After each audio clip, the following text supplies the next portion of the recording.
In a world where compassion often gets lost in the noise of routine, a man's silent grief brought an entire street to a standstill, yet not in the way he had hoped. This is the story of a single soul who wept for food, and a crowd that wept with him, but forgot to feed him. It's a story that might haunt you long after it ends.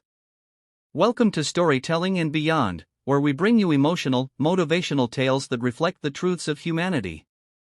If you believe in the power of kindness, compassion, and the unexpected lessons of life, do take a moment to subscribe and become part of our growing family. Your support keeps these real and thought-provoking stories alive. The sun hung low in the sky, painting the city's buildings in faded gold, as the noise of the evening marketplace swelled to its usual crescendo. Crowds bustled with urgency, plastic bags filled with vegetables and fresh bread dangling from tired hands. Children ran ahead of their parents, stalls shouted their final offers, and the smell of fried snacks wafted through the air. Amid this hum of ordinary life, no one seemed to notice the man at first. He sat on the edge of the busy roadside, his back hunched, his arms wrapped tightly around himself as if trying to hold something broken together. His face was unshaven, and his eyes stared downward, lifeless. But it wasn't the filth on his clothes or the slump of his body that made people turn and look, it was the sound. A soft, choked sobbing that didn't scream for attention, but whispered despair. He wasn't begging. He wasn't shouting. He wasn't even looking up. He just sat there, weeping silently into the dust of the pavement, as life moved around him like a current around a rock. A middle-aged woman, her shopping bag brimming with mangoes and spinach, slowed as she passed him. Something about his quiet pain pierced her. She turned back. "Are you all right?" she asked gently, her voice trembling with hesitation. He didn't respond. She bent down and asked again, this time louder. He slowly lifted his head. His eyes were rimmed with red. He looked at her, not like a man who wanted pity, but like one who had given up asking for anything else. "My family," he whispered. "We haven't eaten for 2 days. My wife is sick. My daughter cried herself to sleep last night. I came out, just to try, to find something. Anything." The woman blinked, stunned. She looked down at her groceries. Her hand tightened around the bag. And then she did something strange. She bent down, placed the bag next to him, not in his lap, not in his hands, just beside him, and sat on the ground beside him. She didn't open the bag. She didn't give him a single item. She just sat there, and began to cry. Others saw the scene, a woman sitting beside a weeping man, and paused. A young man in his 20s approached, a packet of biscuits and warm naan in his arms. "What's going on?" he asked softly. "He's hungry," the woman said through her tears. "His family hasn't eaten. Not in 2 days." The young man nodded slowly. His throat tightened. He placed his own food beside the growing pile near the man. And sat. Soon, more people came. A student with fried rice in a foil packet. A man with grilled meat. A girl carrying fruit. All of them stopped. Asked. Listened. And wept. Each time, they placed their food near him. And then joined the circle on the pavement. No one spoke much. No one laughed. The man, surrounded by his pain and now by a dozen grieving strangers, sat in stunned silence. He could barely believe it. Had the world turned soft again? Was this kindness? Were they about to help him? He waited for someone to open a bag. To hand him a piece of bread. To say, "Eat, brother. Eat." But no one did. They cried. They shared his sorrow. They looked down in guilt, shook their heads, whispered prayers. But no one moved. And so he waited. Still hungry. Still trembling. A human heart placed gently in the center of a stage where compassion came to watch, but not to act. As the traffic flowed on, as the sun dimmed further, the tears around him eventually dried. One by one, those who had sat with him stood up. They picked up the food they had brought, the bags of rice, the fruit, the meat, and quietly went on their way. Each one whispered something like "take care," or "stay strong." Their voices cracked with emotion. But their hands remained full. He watched them go. The same grief in his chest, only heavier now. Because for a moment, he had believed. Believed that their tears meant hope. That they had not only felt his hunger, but would do something about it. But they didn't. He was left alone again. On the same pavement. With the same hunger. Only this time, surrounded by the ghost of a kindness that almost happened. The night fell like a slow ache, deepening the shadows around the man as he remained rooted to the same spot, unmoved and hollow-eyed. The clamor of the marketplace had long faded, replaced now by the quiet hum of streetlights and the occasional honk of distant cars. The silence was heavy, but not peaceful. It was the silence that settles after something breaks. His stomach ached from emptiness, but worse was the ache in his soul. He could still feel the warmth of people sitting beside him, their hands brushing his arm, their eyes red with tears. They had wept. They had listened. They had nodded in understanding. But they had taken everything with them. Not a single packet of food had been left behind. His mind replayed it again and again, each person coming close, speaking softly, their expressions etched with sympathy, placing their bags beside him as if an offering. He thought surely they were going to open it, maybe pull out a piece of bread, some fruit, anything.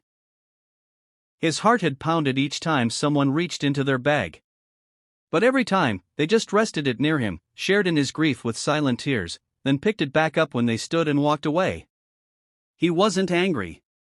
Not exactly. He didn't have the strength for anger. What he felt was confusion. A slow, gnawing question that twisted in his chest. Why? Why did they sit with him? Why did they cry?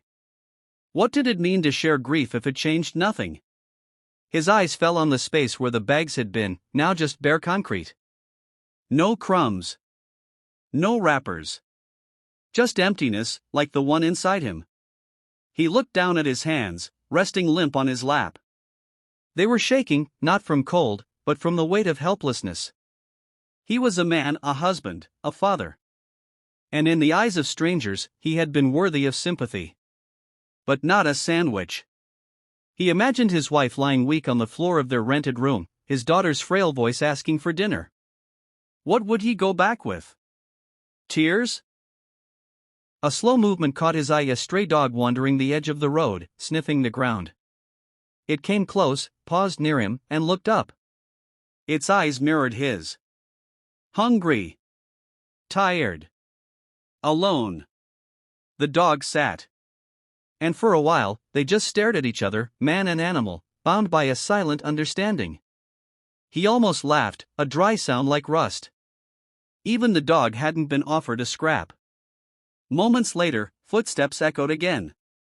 A woman, one of those who had wept beside him, was walking back. He looked up, hope blooming again, fragile and trembling. She was carrying something. But she walked right past him, eyes on the road, lips pressed in thought. Perhaps the grief had followed her, but not the action. Not the answer he still needed. The night deepened. The city went on. And he sat there, a man who had received every emotion but the one he needed most, compassion in motion. Not pity. Not sorrow. Just a hand stretched out with food. Something simple. Something human. Something possible. The emptiness in his belly now lived in his heart, too. The following morning arrived without ceremony, just light slipping over the skyline, painting gold onto the cracked pavement and shuttered storefronts. But for the man sitting on the roadside, nothing had changed. He hadn't moved from his place. His body had given up the idea of hunger pangs. Now, there was only the dull weight of weakness, and the sting of memory. His clothes clung to him damp with the cold dew of dawn. His lips were cracked. Eyes swollen not just from crying, but from the sheer exhaustion of hoping. He had waited all night, not because he believed someone would return with food, but because he didn't know where else to go, what else to expect from a world that could cry with you but wouldn't feed your child. Some shopkeepers arrived to lift their shutters, sending sideways glances his way. He wasn't new to this corner. He had passed it many times when he had work, when he wore a badge and carried a lunchbox. But today, the world looked at him as part of the street, not a person. His identity had dissolved into need. A man on a scooter passed him by and slowed. He pulled over, glanced at him with curiosity, then with concern. "Still here?" he asked, almost like he knew him. "Didn't someone help you last night?" The man managed to nod slowly. "Yes. Many people came. They sat with me. They cried with me." The scooter man looked puzzled. "So, they gave you food?" He shook his head gently. "No. They just cried." A silence passed.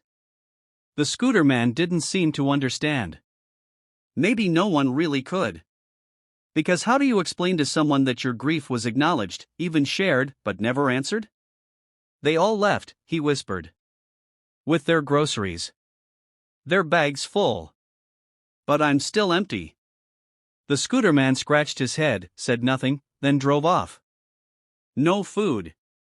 Just another curious heart that didn't quite know what to do with the pain it witnessed. A group of schoolchildren walked by, laughing, holding sandwiches wrapped in wax paper. One girl turned her head to look at the man. Their eyes met. She slowed. But a voice, her mother's perhaps, called her back. She ran off, sandwich still in hand, joy untouched. He didn't blame them. Children should be kept from pain. But a small ache grew sharper inside him, not because they hadn't helped, but because he couldn't remember the last time his own daughter had laughed like that. By noon, the sun beat down hard. Heat rippled over the road, making mirages dance. People passed by with water bottles, bags of vegetables, cartons of milk. Some recognized him from last night. They offered awkward smiles, some even nodded as if they shared something meaningful. But again, nothing was placed in his hands. Not even a biscuit. And so the question returned. What is empathy without action? What is sorrow if it doesn't lead to mercy? His vision blurred with heat and fatigue, but even more with the betrayal of a world that had chosen to feel, not to act. The sun had begun its slow descent, casting long shadows over the buildings and painting the road in a dusty orange hue. The man hadn't moved. His arms hung limp over his knees, his eyes half closed, not in rest, but in resignation. A strange stillness surrounded him, like he'd merged into the silence between footsteps and passing engines. And still, no food had touched his lips. No hand had reached out with water. He wasn't just hungry now. He was hollow. People passed. Their expressions were a mix of recognition and unease. Some remembered crying beside him just the night before. A woman with her shopping bag hesitated as she neared, then picked up her pace. An elderly man gave a sympathetic glance but kept walking, his arms full of bread and fresh bananas. A group of young men stopped nearby, whispering. One of them said, "That's him, the one everyone cried with."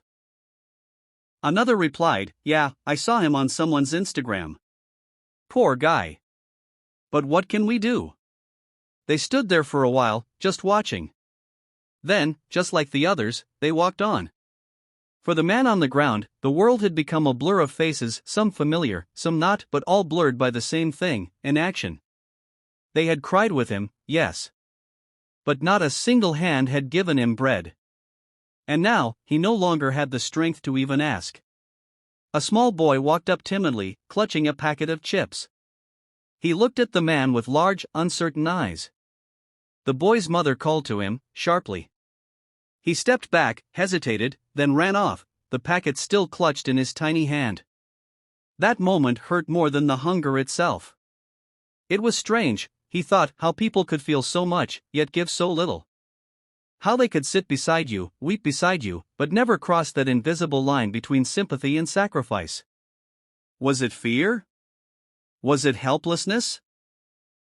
Or had the world simply become numb to the kind of hunger that couldn't be posted about with a hashtag? The sky turned from amber to deep purple. Lights flickered on, one by one, across the street.